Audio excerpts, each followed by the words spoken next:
Hello, welcome back to our channel. Hope you have a wonderful day. In today's video, we're going to talk about what we learned so far this week on eBay. eBay store, our eBay eBay store. So today I had a conversation with a business owner that have multiple stores. Real store, not like physical stores. Physical store. Yeah. And it's I guess, like a brick and mortar stores. It's a convenience store, and that is located across around, let's say, Sydney Metro. Yep. Yeah.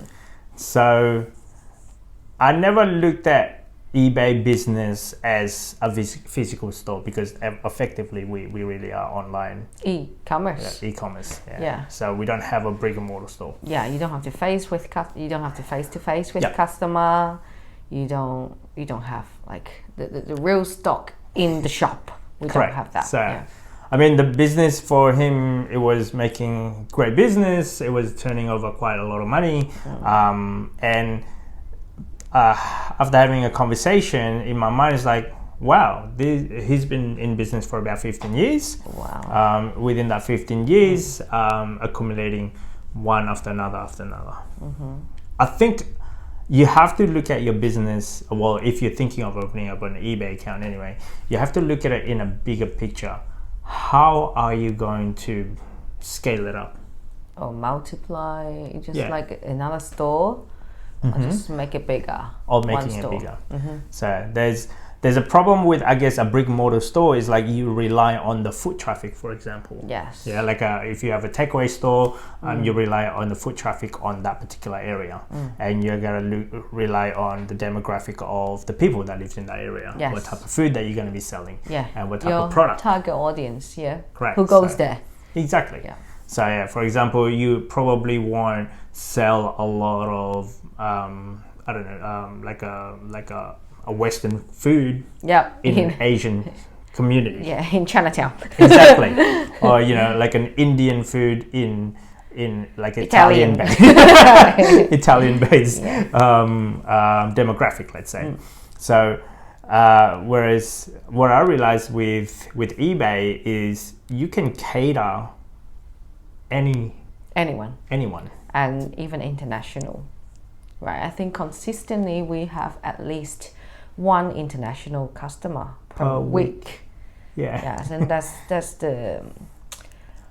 the high margin product that we are selling to international people as well. Yep.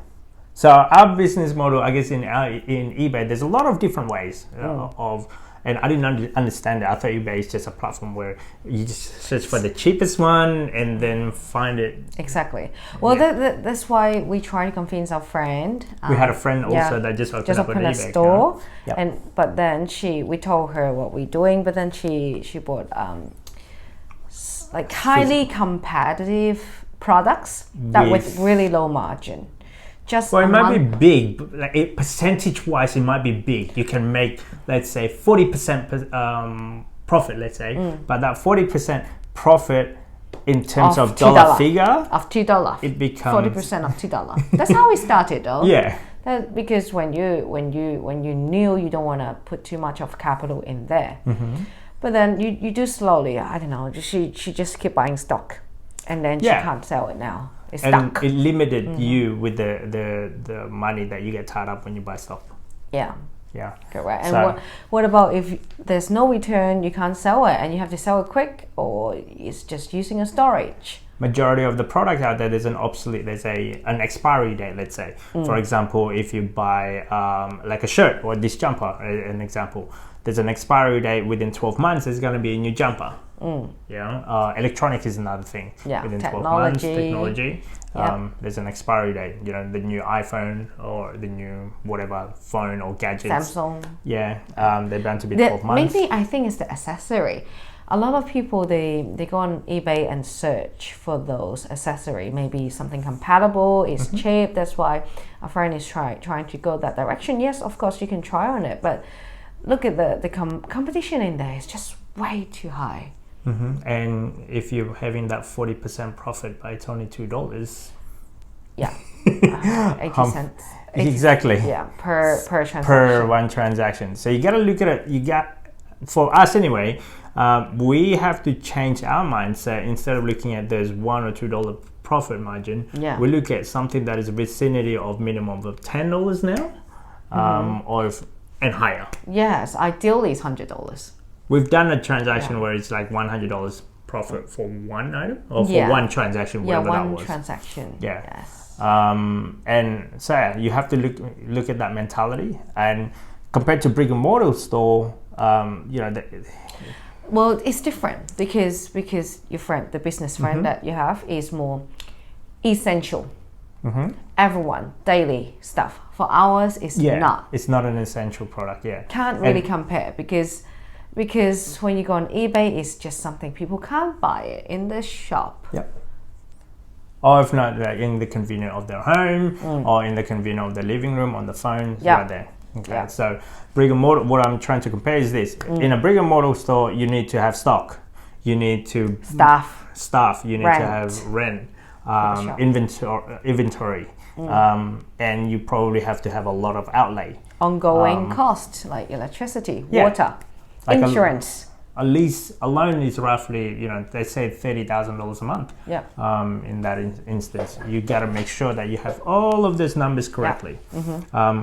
On an eBay, you have to look at it in a bigger picture. Imagine yourself as one of those people, like, hey, this person have about 15 stores. So imagine yourself if you have 15 eBay account. Yeah. But with ours, the beauty thing about that is like anyone have an entry point. Like everyone can enter it at the price of $25 a month or so. Oh yeah, eBay store opening one. With an outlay, it's up to you how much you're going to outlay if you want to keep a product. But for us, we don't. So you know what I mean. We only sell, or we only post. We only get a profit, or if an item is actually being sold. If that make any sense. So whereas a brick and mortar store is like you have to have a stock. I look at his business model and our business model, it's a similar thing, except the only a typical business, you buy low, you sell high. That's it. Yes. And you make the difference. You buy something at $1, you sell it at $5, so that means there's minus your cost as well. Let's say within cost is $2. Yeah, the cost is $2. The admin cost, the cost of the product is $2. $1. Sorry, the cost of product is $1. Other related cost is $2. $2 is another. So your profit margin is $2. Yeah. And it's the same thing. That's all that you gotta look at it. You gotta look at it. Okay, then what can I buy at a lower price? What can I sell at a higher price? Yeah. And what margin do I make after cutting all of the expenditure? Yeah, and I think another thing is to find out what's the essential product in your shop. What's the best seller? And keep going, or just expand the variety of it. Yeah, and that's what we're doing. For us, I think at one point it was like home organization product that is really good selling. That's how we started. So we try different way. We try appliances, and then didn't. It worked and not working. Just too much trouble and just a bit too many trouble. So we just delete that. Okay. And then now we're just going for other home stuff. Yeah. Home and tools. Yes. So somehow you just have to keep on trying. And ask this businessman as well, goes, how did you figure out what item can you sell? Yeah. Literally, it's trial and error. For example, if he one of the shop that he actually opened up, there's a lot of backpackers. So with the backpackers, they think of how much money can they save. Like I need to spend as little as possible. Yes. So he would be selling, for example, sunscreen? The sunscreen, the smaller one, at maybe a $2 price point. He buy at $2 and sell at $5. Okay, and then he have another convenience store at a different beach, but this time around it's for the local area. It's not for a tourist area.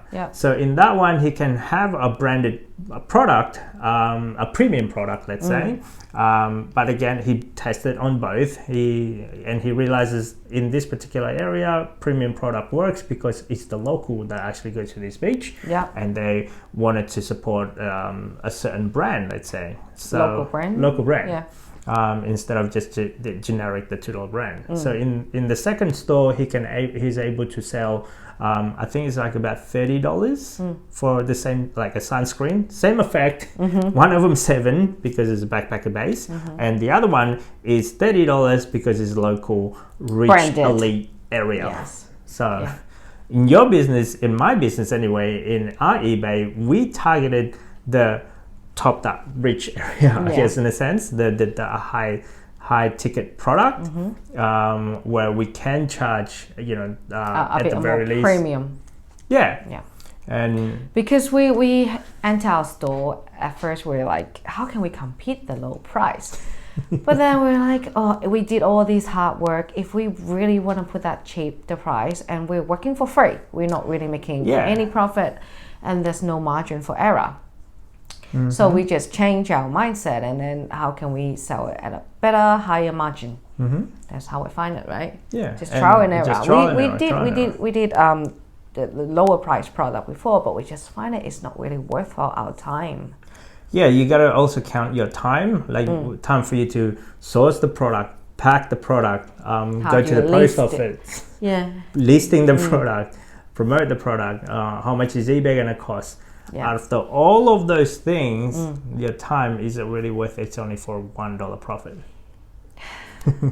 So for us, no, we need to have a minimum of $10 is our profit. Yeah. Because that's, I mean, that's how I see it anyway. Each to their own, but that's how it works for us. I mean, if you got to look at it in a bigger picture, in a sense of, if one store of eBay, let's say, making $1,000 per week, you just have to multiply the different account or different another categories. Store. Different categories in the same account. That's the other option, or the other option would be have two different stores selling the same thing. Correct, and you become the competitor of yourself. So I have another friend that have a computer shop, and I haven't mentioned this to you for a while. Anyway, this person, he have in the same shopping mall center, he have about 6 or 7 different stores. So as a consumer, a typical consumer, let's say they go to one store, like you go to one store looking for whatever it is, let's say a computer, and let's say that one day it's $700, and you go to another store, it's $600. Well, you probably end up choosing the $600. Depends on if you're price conscious. If you're price conscious, you probably do that. Or maybe the other shop is really good customer service. Exactly. You just buy from there. Or you like that shop because you've been going there for a long time. Whatever the reason is, well, for him it's like it doesn't matter which way you're gonna buy it. Yes, that one day it's $5 cheaper, or $10 cheaper, or $100 cheaper. At the end of the day, it's gonna go coming into the same account. It's just higher opportunity for him to make that sale. But the problem with that is the rental costs. Higher cost. Where the beauty thing about our eBay store, it's not a brick and mortar store. It's like, okay, it's $50 per month or $25 per month as an entry point, let's say. Yes. And you can have multiple different stores. Not multiple different. 25 per store, let's say. Yes. And that aspect of it, it's a lot cheaper than starting point. Yes. You gotta look at it in a bigger picture. You gotta look at it, okay, then what would happen if I can build this store to make $1,000 per week? What would happen if I can build another store and another one and another one in a different market? Like maybe clothing on one, electronic on another, tools on the other, appliance on the other one, and you just focus on those area and be niche in that particular area. So that's what you learned today. That's what I learned. I learned it's like, oh, okay, that was a rather interesting conversation, even though it's... But I think when the business model is working, just replicate. And that's what I see from him. Like, you guys, we started with this amount. We started with 4 partners, let's say. And then, I accomplished this one. Well, what do I have to do next? Well, I just copy and paste. If it works. Copy and paste. And for us, it's the same thing. With our eBay store, it's like, okay, then we started with one. Oh, it works. It's sold. And able to get the transaction. Great. If it doesn't work, okay, what can we do? To improve. To improve. Okay. I'm sure, when we first started, it was a struggle. Yeah. We don't even know what to sell, what product, how are we gonna price it. We don't know any of that, but that comes with experience. Yeah. Yeah. Just keep trying. Yeah, just constantly keep on trying and trying. You gotta put a lot of hours to it. Yeah. But the reward is there, subject if you want to work. Well, it takes a long time. I think at the beginning it took us few months, like just non-stop listing. Yep. And then there's no sale. There's a limit actually, Yeah. because I'll give you another thing is we open up a second store and we want to know the process of it. Oh yeah. Yeah. So as a brand new account, you can only list a limited number. Because you're new. One is new. Two is they want to eBay obviously want to say if you are legitimate. Yeah. And yeah, make sure that you are actually selling a product that can be sold and consumer actually want it. Yeah. So, and anyway, that's just another story. Actually, we'll put that on the next video. I'm gonna cut it from there because it's gonna be a longer video. Okay. Anyway, that's just our 2 cents, guys. So yeah, always think big. Always think of a big picture. Just pretend yourself like you are the biggest retailers out there. But obviously, to get there, you need to start. Yeah, start doing one step it. at a time. And how. Don't forget to subscribe, comment, and I'll see you all Next time. Bye.